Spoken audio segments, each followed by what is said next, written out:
어두컴컴한 밀실 안 무거운 쇠절구가 둔탁한 소리를 내며 쉴 새 없이 돌아가고 있었다. 으그극, 으그극, 마치 사람의 뼈마디가 으스러지는 듯한 기괴한 소음이 정적을 갈랐고 코를 찌르는 비릿한 악취가 방 안에 자욱하게 깔려 숨조차 쉬기 어려웠다. 희미한 촛불 아래서 그림자처럼 움직이는 자는 한양 장안에서 명의로 소문난 최만석이었다. 그는 땀이 송골송골 맺힌 이마를 닦을 생각도 하지 않은 채 광기 어린 눈빛으로 절구 안을 들여다보고 있었다. 절구 안에서 으깨어지고 있는 것은 귀한 약재가 아니었다. 그것은 개천 바닥에서 퍼올린 시커먼 진흙 덩어리와 산짐승의 배설물이 말라붙은 찌꺼기, 그리고 길가에 아무렇게나 돋아난 잡초 뿌리들이 뒤섞인 흉물스러운 혼합물이었다. 최만석은 입가에 비릿한 미소를 머금은 채 중얼거렸다. 이것이야말로 어리석은 백성들의 고열을 짜내어 금덩이로 바꿔줄 보물이 아니겠는가. 그는 끈적거리는 검은 반죽을 손으로 떼어내어 동그랗게 빚기 시작했다. 역겨운 냄새를 감추기 위해 싸구려 박하 향유를 듬뿍 붓자 기이하게도 그럴싸한 약 냄새가 풍기기 시작했다. 이것이 바로 죽어가는 사람도 살려낸다는 소문의 명약, 금수안의 추악한 실체였다. 최만석이 이토록 대담하게 가짜 약을 제조할 수 있었던 것은 그의 뛰어난 언변과 사람의 심리를 꿰뚫어보는 교활함 덕분이었다. 그는 환자의 맥을 짚는 척하며 상대의 눈빛과 옷차림을 살폈고 그들이 얼마나 절박한지 주머니에 얼마나 많은 재물을 숨기고 있는지를 먼저 계산했다. 병세가 깊어 지푸라기라도 잡고 싶은 사람들에게 최만석의 거짓말은 달콤한 구원과도 같았다. 그는 뻔뻔하게도 자신이 빚은 진흙 덩어리에 온갖 미사여구를 붙여 팔아치웠다. 이 약은 백두산 천지 깊은 곳에서 자라는 천년 묵은 영초로 빚은 것으로 부르는 게 값인 귀한 물건이요. 환자들은 그의 말 한마디에 감흡하여 집문서와 땅문서를 바치고 약을 받아들었다. 그 약을 먹고 병이 낫지 않아도 최만석은 눈 하나 깜짝하지 않고 둘러댔다. 정성이 부족하여 약효가 돌지 않는 것이니 더 비싼 약을 써야 하오. 그렇게 그는 수많은 사람의 목숨 값을 담보로 하여 기와집을 짓고 곳간에 쌀가마니를 산처럼 쌓아 올렸다. 그의 부유함은 썩은 내나는 진흙 위에서 피어난 독버섯과도 같았다. 어느 날 폭우가 쏟아지던 칠흑 같은 밤이었다. 빗줄기가 기와지붕을 부술듯이 때리고 천둥 소리가 요란하게 울려 퍼지는 가운데 최만석의 대문이 쾅쾅 울렸다. 의원님, 제발 문 좀 열어주십시오. 어머니가 곧 숨이 넘어갈 것 같습니다. 대문 밖에서 들려오는 목소리는 처절하기 그지없었다. 따뜻한 아랫목에서 곰방대를 물고 있던 최만석은 귀찮다는 듯 미간을 찌푸렸다. 그는 하인을 시켜 문을 열게 했고 곧이어 비에 흠뻑 젖은 청년 하나가 마당으로 굴러 들어오듯 들어와 마루 앞에 무릎을 꿇었다. 청년의 행색은 초라하기 짝이 없었다. 낡아서 해진 삼배옷은 흙탕물로 범벅이 되어 있었고 집시는 다 떨어져 피투성이가 된 발가락이 훤히 드러나 있었다. 그의 이름은 칠성이었다. 홀로 노모를 모시고 사는 가난한 나무꾼 칠성은 며칠째 피를 토하며 사경을 헤매는 어머니를 살리기 위해 빗속을 뚫고 오리 길을 달려온 참이었다. 최만석은 칠성의 남루한 행색을 훑어보며 혀를 찼다. 이 밤중에 무슨 행패냐. 내 의술은 천금을 줘도 보기 힘든 것이거늘 너 같은 놈이 감당할 수 있겠느냐. 그의 목소리에는 경멸과 짜증이 가득 묻어 있었다. 칠성은 마루 끝에 이마를 다스며 읍소했다. 의원님, 제발 한 번만 봐주십시오. 어머니께서 며칠째 물 한 모금 넘기지 못하고 계십니다. 이대로 두면 정말 돌아가실 것입니다. 제가 가진 것은 없으나 이 은혜는 죽어서라도 갚겠습니다. 칠성의 눈에서는 빗물인지 눈물인지 모를 액체가 하염없이 흘러내렸다. 그러나 최만석의 눈은 차갑게 빛날 뿐이었다. 그는 동정심 따위는 개나 저버린 지 오래였다. 그에게 환자는 오직 돈주머니로만 보였고 돈이 없는 환자는 귀찮은 벌레보다 못한 존재였다. 은혜라니 듣기 좋은 소리는 집어치워라. 의원도 먹고 살아야 할 것 아니냐. 당장 내놓을 돈이 없다면 썩 물러가거라. 최만석이 소매를 떨치며 돌아설 때였다. 칠성은 떨리는 손으로 품속 깊이 감춰두었던 낡은 헝겊 꾸러미를 꺼내어 마루 위에 올려놓았다. 덜그럭거리는 소리와 함께 펴진 헝겊 안에는 꼬깃꼬깃한 엽전 몇 현과 은비녀 하나가 들어있었다. 은비녀는 칠성의 어머니가 시집올 때 가져온 유일한 패물이자 집안의 갑오와도 같은 물건이었다. 이것이 저희 모자가 가진 전부입니다. 제발 약 1,000만 지어 주십시오. 칠성의 목소리는 간절함을 넘어 처절하게 떨리고 있었다. 최만석은 은비녀를 보자마자 눈빛이 달라졌다. 그는 잽싸게 비녀를 집어들어 불빛에 비춰보았다. 꽤나 묵직한 수눈이었다. 최만석의 입가에 탐욕스러운 미소가 번졌다. 이 정도면 그가 만든 가짜 약 한 알값으로 충분하고도 남았다. 그는 헛기침을 하며 거만하게 말했다. 정성이 갸륵하여 내 특별히 선심을 쓰도록 하마. 이 약은 죽은 사람도 살려낸다는 천하의 명약 금수안이다. 이것을 물에 개어 먹이면 당장 기운을 차릴 것이다. 최만석은 뒤편 약장에서 미리 만들어둔 진흙 환약 하나를 꺼내어 칠성에게 던져주었다.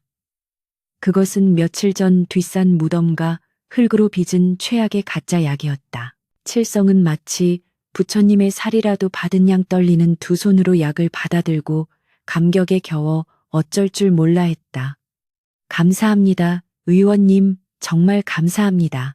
이 은혜 평생 잊지 않겠습니다. 칠성은 수없이 절을 올리고는 약이 비에 젖을세라 품에 꼭 안고 다시 빗속으로 뛰쳐나갔다. 그의 뒷모습을 바라보며 최만석은 은비녀를 챙겨 넣고는 비릿하게 웃었다. 어리석은 놈, 이미 송장이 다 된 노인네에게 흙덩이를 먹인들 무슨 소용이 있겠느냐. 어차피 죽을 목숨 내 주머니나 채워주는 게 낫지. 그는 자신이 저지른 짓이 얼마나 끔찍한 죄악인지 전혀 깨닫지 못한 채 따뜻한 방으로 들어가 술상을 차려오라 호통쳤다. 밖에서는 여전히 천둥 소리가 하늘이 찢어질 듯 울부짖고 있었다. 한편 칠성은 진흙탕에 미끄러지고 넘어지면서도 쉬지 않고 달렸다.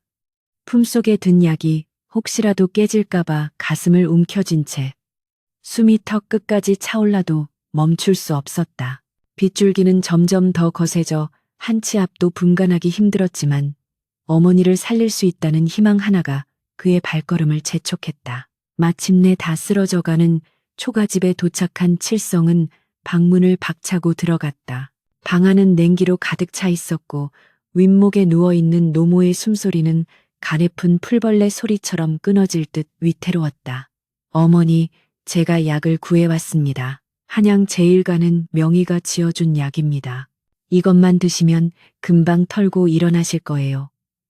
칠성은 서둘러 부엌으로 달려가 사발에 물을 담아왔다. 그리고 떨리는 손으로 최만석에게 받아온 금수안을 물에 개기 시작했다.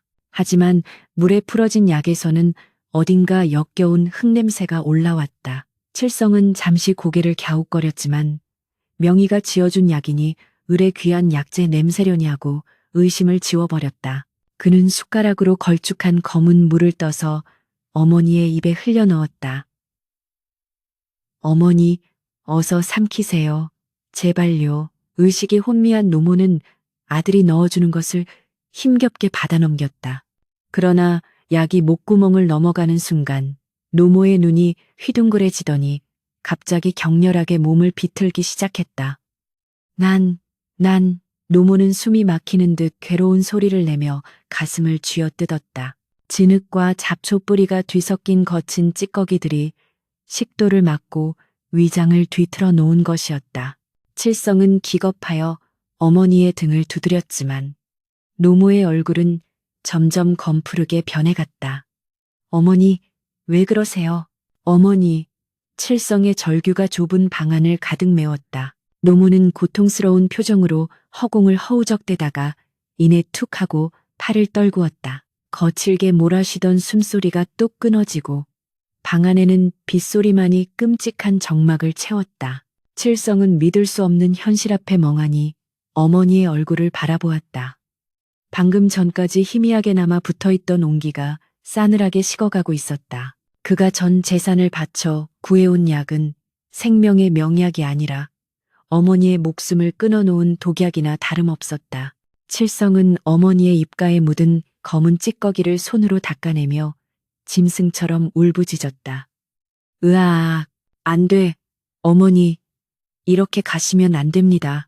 그의 통곡 소리는 빗소리에 묻혀 세상 밖으로 나가지 못했지만 그 원한은 칠성의 가슴속 깊은 곳에 시퍼런 칼날처럼 박혔다. 어머니의 시신 옆에 굴러다니는 빈 약사발에서는 여전히 비릿하고 역겨운 진흙 냄새가 피어오르고 있었다. 같은 시각, 최만석은 기생들을 끼고 앉아 기름진 고기를 씹으며 껄껄거리고 있었다. 오늘 들어온 은비녀가 꽤 묵직하더구나.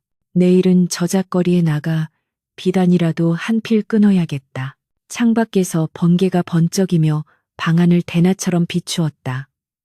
순간 최만석의 그림자가 벽에 길게 드리워졌는데 그 모양이 마치 악귀가 입을 벌리고 있는 형상과도 같았다. 그는 자신이 판 가짜 약 때문에 지금 누군가가 피눈물을 흘리며 죽어가고 있다는 사실을 까맣게 모른 채 술잔을 높이 들어 올렸다. 그러나 그는 알지 못했다. 그 술잔이 비워지는 순간부터 그가 쌓아올린 탐욕의 탑이 무너져 내리고 끔찍한 저주가 시작될 것임을. 어둠 속에서 칠성의 원망 어린 눈동자가 그리고 억울하게 죽은 노모의 혼령이 최만석의 집을 향해 서서히 다가오고 있었다. 칠성이 피눈물을 흘리며 차가운 땅속에 어머니를 묻던 그 시각, 최만석의 기와집 곳간은 터져 나갈 듯 풍요로웠다. 칠성이 바치는 비녀는 이미 녹여져 묵직한 은덩이가 되었고 그것은 최만석이 그동안 긁어모은 금괴들 사이에 처박혀 탐욕스러운 빛을 발하고 있었다. 그는 밤마다 문을 걸어 잠그고 촛불 아래서 재물을 세는 것으로 하루를 마무리했다.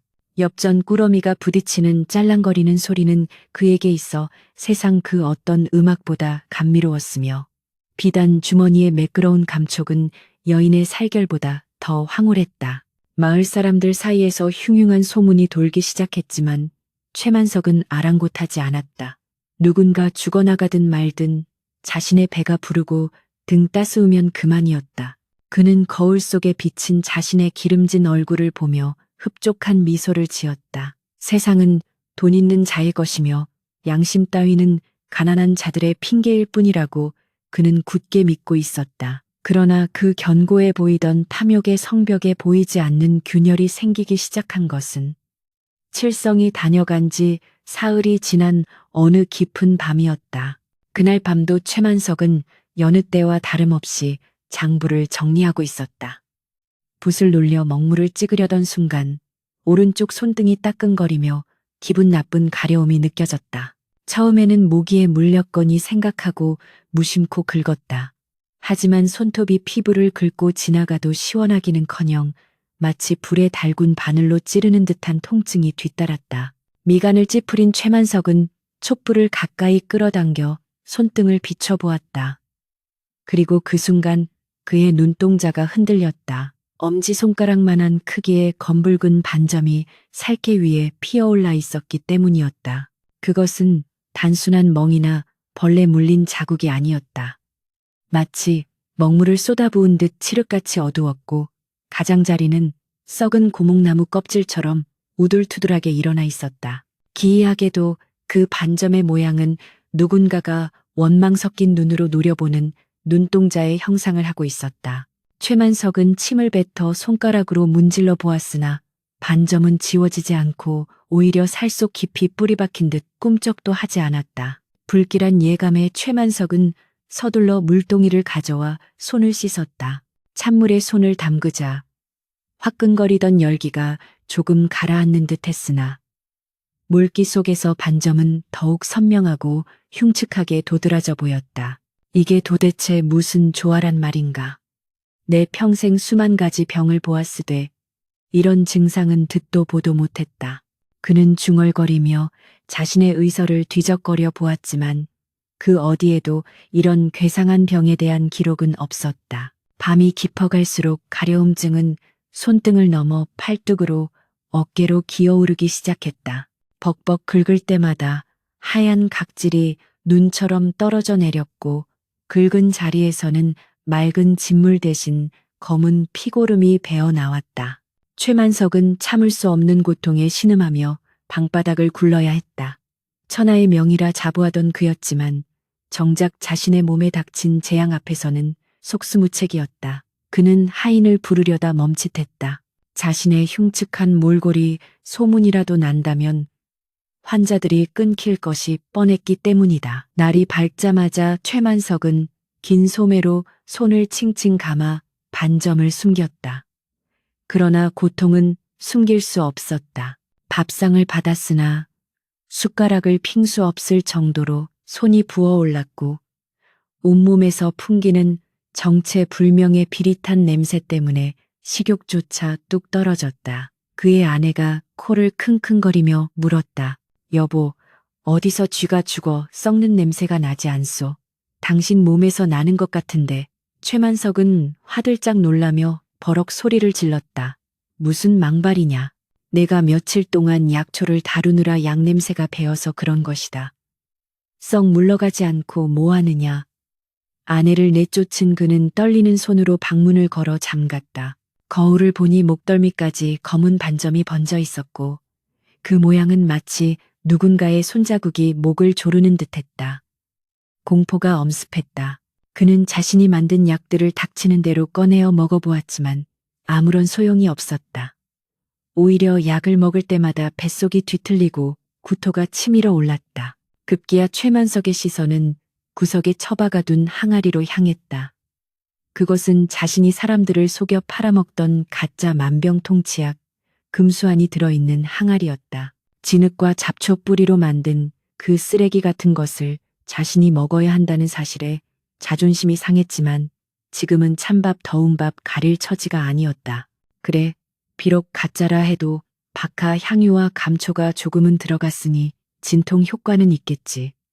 심리적인 위안이라도 삼아보자. 최만석은 미친 사람처럼 중얼거리며 항아리 뚜껑을 열었다. 역겨운 냄새가 확 풍겨왔지만 그는 눈을 질끈 감고 주먹만한 환약 하나를 집어삼켰다. 목구멍으로 넘어가는 거친 흙 덩어리의 식감은 끔찍했다. 모래 알갱이가 식도를 긁어내리는 듯한 고통에 눈물이 핑 돌았다. 이것을 믿고 전 재산을 바친 사람들을 비웃던 그가 이제는 그 자신이 만든 거짓의 굴레에 갇혀버린 꼴이었다. 그러나 금수환이 위장에 닿는 순간 기대했던 진통 효과 대신 벼락 같은 복통이 찾아왔다. 최만석은 비명을 지르며 바닥에 쓰러졌다. 끄아악, 배가 창자가 끊어지는 것 같다. 뱃속에서 무언가가 살아 움직이며 내장을 파먹는 듯한 끔찍한 격통이었다. 그는 입에 거품을 물고 뒹굴었다. 자신이 칠성의 어머니에게 팔았던 그 약이 칠성의 어머니를 죽음으로 몰아넣었듯 이제는 주인을 물어뜯기 시작한 것이었다. 식은 땀이 비오듯 쏟아지는 와중에 그는 환각을 보았다. 방 구석구석에서 검은 그림자들이 스멀스멀 기어나와 자신의 팔다리를 붙잡는 듯했다. 의원님, 살려주십시오. 제발 살려주십시오. 그의 익은 목소리들이 웅성거렸다. 그것은 그동안 그가 돈을 뜯어내고 방치하여 죽게 만든 수많은 환자들의 목소리였다. 최만석은 귀를 틀어막고 소리쳤다. 물러가라, 썩 물러가라. 나는 죄가 없다. 다 너희 명이 짧아 죽은 것이다. 한바탕 난리를 치고 난 후 최만석은 탈진하여 쓰러져 있었다. 정신을 차려보니 손등의 반점은 더욱 커져서 이제는 손 전체가 시커멓게 썩어 들어가고 있었다. 살점이 짓무르고 고름이 흐르는 모습은 차마 눈뜨고 볼 수 없을 정도로 참혹했다. 가장 끔찍한 것은 그 썩어가는 부위에서 느껴지는 감각이었다. 살은 죽어가는데 통증은 오히려 더 예민해져서 옷깃만 스쳐도 살가죽이 벗겨지는 듯한 고통이 전해졌다. 그는 부엌 칼을 가져와 썩은 살점을 도려내 보려 했다. 이를 악물고 칼날을 들이대는 순간 검붉은 피가 분수처럼 솟구쳤고 방 안은 피비린내와 악취로 진동했다. 그러나 도려낸 자리에는 새살이 돋는 것이 아니라 순식간에 다시 검은 곰팡이 같은 반점이 피어올라 상처를 덮어버렸다. 그것은 인간의 힘으로는 어찌할 수 없는 저주, 하늘이 내린 형벌임이 분명했다. 그날 이후로 최만석의 집 대문은 굳게 닫혔다. 하지만 담장 너머로 흘러나오는 끔찍한 악취는 막을 수 없었다. 마을 사람들은 코를 막고 지나가며 수군거렸다. 최 부자 댁에서 시체 썩는 냄새가 난다지. 밤마다 짐승이 울부짖는 소리가 들린다는구먼. 소문은 꼬리에 꼬리를 물고 퍼져나갔고 한양 바닥에는 최만석이 몹쓸 병에 걸려 괴물이 되었다는 이야기가 파다하게 퍼졌다. 집안 하인들도 하나둘씩 짐을 싸서 도망치기 시작했다. 주인의 괴팍한 성격은 참을 수 있었어도 밤마다 방 안에서 들려오는 귀기 어린 비명소리와 숨을 쉴 수 없을 만큼 지독한 냄새는 견딜 수 없었기 때문이다. 넓은 기와집에는 이제 최만석과 늙은 아내, 그리고 갈 곳 없는 종놈 하나만이 남게 되었다. 그토록 자랑하던 재물도 명성도 그를 고립시키는 높은 벽이 되어버렸다. 고통 속에서 며칠을 굶은 최만석은 눈난 눈으로 천장을 바라보았다. 화려한 비단 이불은 진물과 피고름으로 얼룩져 더러워졌고 방 안은 파리떼가 윙윙거리며 날아다녔다. 그는 목이 타들어가는 갈증을 느꼈다. 물을 마시고 싶었지만 손이 썩어 들어가 물그릇조차 들 수 없었다. 여보, 물 좀 주구려. 그는 쉰 목소리로 아내를 불렀다. 그러나 문 밖에서는 아무런 대답도 들려오지 않았다. 아내조차 그의 흉측한 모습을 두려워하여 방문 근처에는 얼씬도 하지 않았기 때문이다. 그때 문살 틈으로 바람이 착하고 들어왔다. 그 바람결에 어디선가 희미하게 향냄새가 실려왔다. 그것은 제사를 지낼 때 피우는 향냄새였다. 최만석은 소스라치게 놀라 몸을 떨었다. 오늘이 며칠인가? 곰곰이 생각해보니 바로 자신이 가짜 약을 팔아 죽게 만든 칠성의 어머니가 죽은 지 7일째 되는 날, 즉 초칠일이었다. 공포가 극에 달한 최만석은 헛것을 보기 시작했다. 천장에 석가래가 꿈틀거리는 뱀처럼 보였고 벽에 걸린 족자 속에 호랑이가 튀어나와 자신을 물어뜯으려 했다. 그는 비명을 지르며 이불을 뒤집었었다. 하지만 이불 속 어둠은 더 끔찍했다. 어둠 속에서 수백 개의 눈동자가 자신을 노려보고 있었기 때문이다. 왜 나만 가지고 그러느냐? 세상에 사기치는 놈들이 나 하나뿐이더냐? 그는 허공을 향해 악을 썼지만 돌아오는 것은 자신의 비참한 메아리뿐이었다. 자신의 의술로는, 아니, 자신이 가진 그 엄청난 재물로도 이 저주를 멈출 수 없다는 절망감이 뼛속까지 파고들었다. 그는 살기 위해 발버둥 쳤지만 그럴수록 탭에 빠진 것처럼 더욱 깊은 고통 속으로 빨려 들어갔다. 이제 남은 방법은 단 하나, 자신의 자존심을 꺾고 세상의 다른 명의들에게 도움을 청하는 것뿐이었다. 그러나 과연 누가 천벌을 받은 자를 고칠 수 있단 말인가? 최만석의 집 대문 앞에는 커다란 방이 하나 붙었다. 내 병을 고치는 자에게는 재산의 절반을 주겠노라. 평소라면 땡전 한 푼도 남에게 주지 않으려 발버둥 쳤을 구두쇠 최만석이 내건 파격적인 조건이었다. 그만큼 그의 고통은 뼈를 깎는 듯했고 죽음의 공포는 목을 조여오고 있었다. 소문은 바람을 타고 한양 전역으로 퍼져나갔다. 재물에 눈이 먼 의원들, 돌팔이들, 심지어 무당과 박수무당까지 구름대처럼 몰려들었다. 개미떼처럼 몰려든 사람들은 최만석의 곳간을 보며 입맛을 다시다가도 방문을 여는 순간 코를 찌르는 끔찍한 악취에 기겁하며 뒷걸음질 쳤다.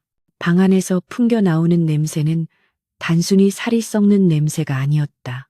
그것은 마치 수천 년 동안 고여 썩은 시궁창 진흙 냄새와 피비린내가 뒤섞인 생명 있는 존재라면 본능적으로 거부감을 느낄 수밖에 없는 죽음의 향기였다. 가장 먼저 나선 것은 궁중 내의원 출신이라 뽐내는 늙은 의원이었다.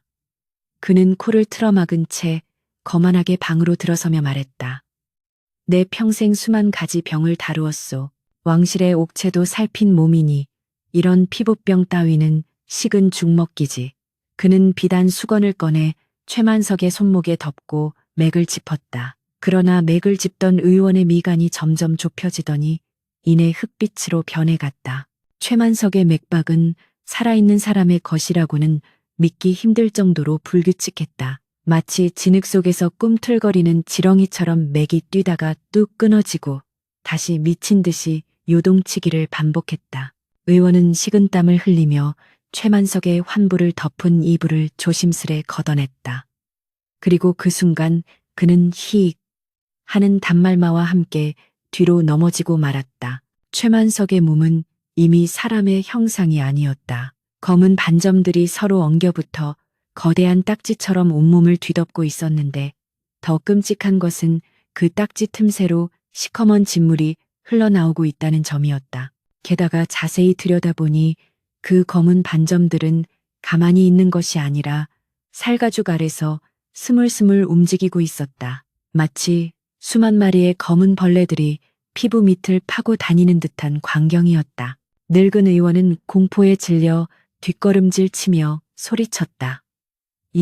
이건 병이 아니오. 이건 사람의 힘으로 고칠 수 있는 것이 아니란 말이오. 최만석은 썩어가는 손을 뻗어 의원의 옷자락을 붙잡으며 애원했다. 이보시오, 대감. 제발 살려주시오. 내 돈은 얼마든지 주겠소. 금덩이를 원하시오. 아니면 땅 문서를 원하시오. 하지만 의원은 옷자락이 찢어지는 것도 아랑곳하지 않고 뿌리치며 도망쳤다. 돈이고 뭐고 다 필요 없소. 저건 저주야. 하늘이 내린 천영텐심이라고. 의원의 비명소리가 마당에 울려 퍼지자 순서를 기다리던 다른 의원들도 웅성거리기 시작했다. 내의원 출신조차 도망칠 정도면 보통 병이 아니라는 것을 직감한 그들은 하나둘씩 슬금슬금 뒷걸음질을 쳤다. 최만석은 방바닥을 기어가 문지방을 넘으며 절규했다. 가지 마라. 이놈들아. 내가 누군지 아느냐. 한양 제일 부자 최만석이다. 너희들 평생 만져보지도 못할 돈을 주겠다는데 왜 마다하느냐. 그의 절규는 처절했지만 썩은 내가 진동하는 그에게 다가오는 자는 아무도 없었다. 마당에 가득 찼던 사람들은 썰물처럼 빠져나갔고 남은 것은 바람에 나뒹구는 낙엽과 최만석이 뿌려댄 금화 몇 대뿐이었다. 그날 밤 최만석은 텅 빈 방 안에서 홀로 고통과 싸워야 했다. 사람들에게 거절당했다는 수치심과 절망감이 분노로 바뀌어 그의 속을 뒤집어 놓았다. 어리석은 것들, 내 병이 낫기만 하면 다 죽여버릴 테다. 그는 이를 갈며 저주를 퍼부었지만 곧이어 찾아온 극심한 가려움증에 비명을 질러야 했다.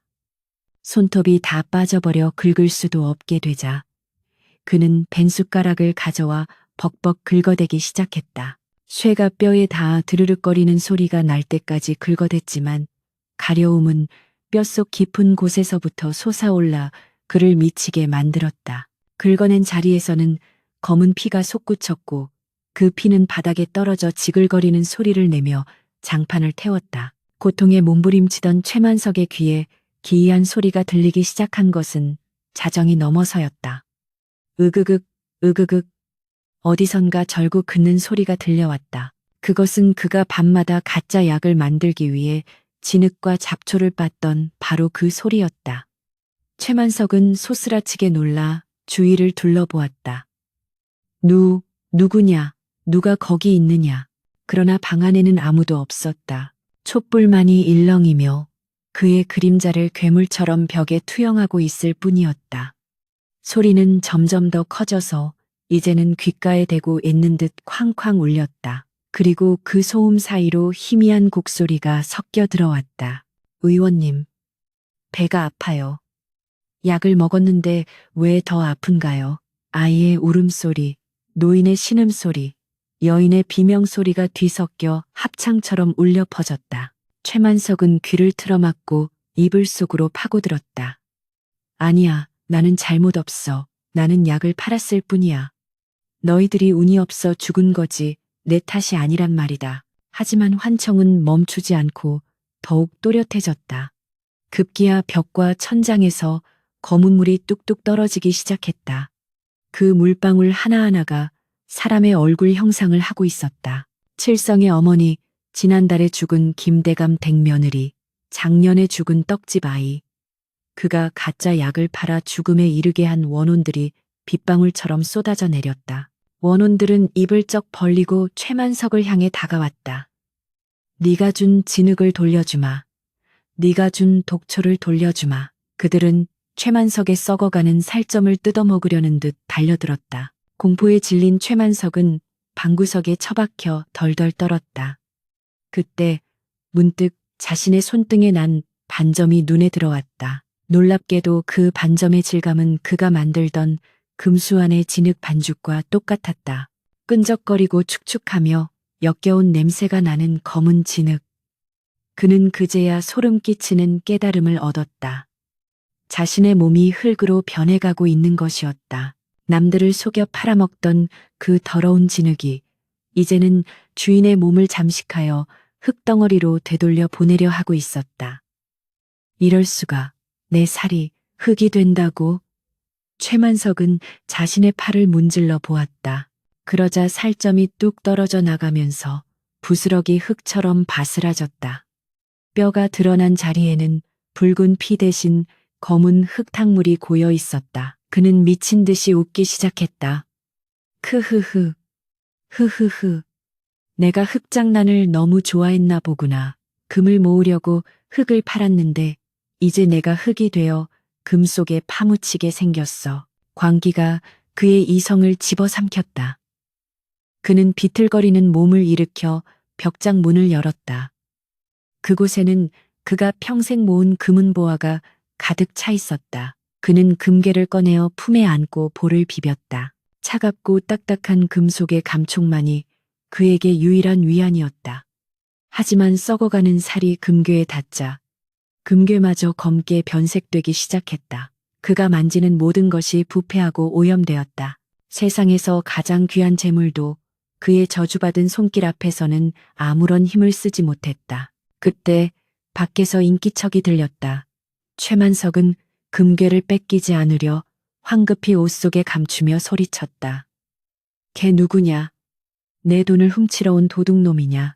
방문이 열리고 들어온 것은 그의 마지막 남은 하인 막쇠였다. 막쇠는 코를 막은 채 겁에 질린 표정으로 서 있었다. 나리, 손님이 오셨습니다. 최만석은 의심 가득한 눈초리로 물었다. 손님, 의원이냐? 아니면 빚쟁이냐? 막쇠는 고개를 저으며 말했다. 아닙니다. 아주 젊은 의원인데 나리의 병을 고칠 방도를 안다며 찾아왔습니다. 쫓아내려 했지만 나리의 병이 왜 생겼는지 정확히 알고 있다며 꼭 뵙겠다고 고집을 피웁니다. 병의 원인을 안다는 말에 최만석의 귀가 번쩍 뜨였다. 지금까지 수많은 의원이 다녀갔지만 누구도 원인을 말해준 자는 없었다. 지푸라기라도 잡는 심정으로 최만석은 고개를 끄덕였다. 들라해라. 만약 헛소리를 하면 내 놈 목을 칠 것이다. 잠시 후 어둠 속에서 한 사내가 걸어 들어왔다. 허름한 무명옷을 입고 갓을 쓴 청년이었다. 그의 얼굴은 어딘가 낯이 익었지만 병마에 시달려 정신이 혼미한 최만석은 기억해내지 못했다. 청년은 방 안의 악취에도 눈 하나 깜짝하지 않고 최만석을 똑바로 응시했다. 그의 눈빛은 서늘하면서도 깊은 슬픔을 담고 있었다. 청년은 최만석의 썩어가는 몸을 훑어보더니 나지막이 입을 열었다. 몸이 흙으로 돌아가고 계시는군요. 평생 남에게 먹인 흙이 이제 주인을 찾아왔습니다. 최만석은 깜짝 놀라 뒷걸음질 쳤다. 자신의 병증을 단번에 꿰뚫어 본 자는 이 청년이 처음이었다. 내 놈은 누구냐? 도대체 내 병을 어떻게 고친단 말이냐? 청년은 품에서 작은 약병 하나를 꺼내 들었다. 투명한 병 안에는 맑은 물이 찰랑거리고 있었다. 이것은 당신이 평생 동안 외면해온 진실이라는 약입니다. 이 약을 마시면 고통은 사라질 것이나 그 대가는 혹독할 것입니다.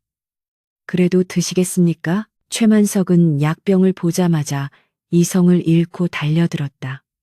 대가가 무엇이든 상관없었다.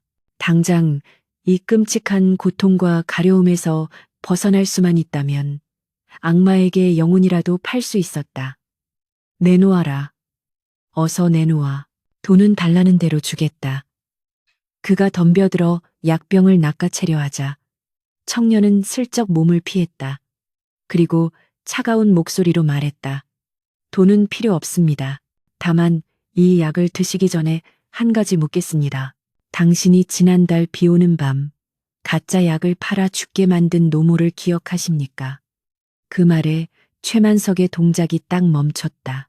기억의 저편에서 빗속에 읍소하던 칠성의 얼굴이 떠올랐다. 그리고 눈앞에 서 있는 청년의 얼굴과 겹쳐졌다. 너는 그때 그 나무꾼 놈이 아니냐? 최만석의 눈이 공포로 크게 확장되었다. 칠성은 서늘한 미소를 지으며 쓰고 있던 갓을 벗었다. 그렇습니다. 의원님 덕분에 어머니를 흙으로 돌려보낸 불효자 칠성입니다. 제가 의술을 배워 돌아왔습니다. 당신을 구원하기 위해서가 아니라 당신의 죄를 심판하기 위해서 말입니다. 칠성의 손에 들린 약병이 촛불을 받아 번뜩였다. 그것은 구원의 성수가 될 것인가? 아니면 파멸의 독배가 될 것인가? 최만석은 궁지에 몰린 쥐처럼 떨며 뒷걸음질 쳤지만 등 뒤에는 차가운 금괴가 담긴 벽장만이 그를 가로막고 있을 뿐이었다. 최만석은 칠성의 싸늘한 눈빛 앞에서 사시나무 떨듯 떨었다. 그토록 무시하고 짓밟았던 하찮은 나무꾼이 이제는 생사여탈권을 쥔 저승사자가 되어 눈앞에 서 있었다.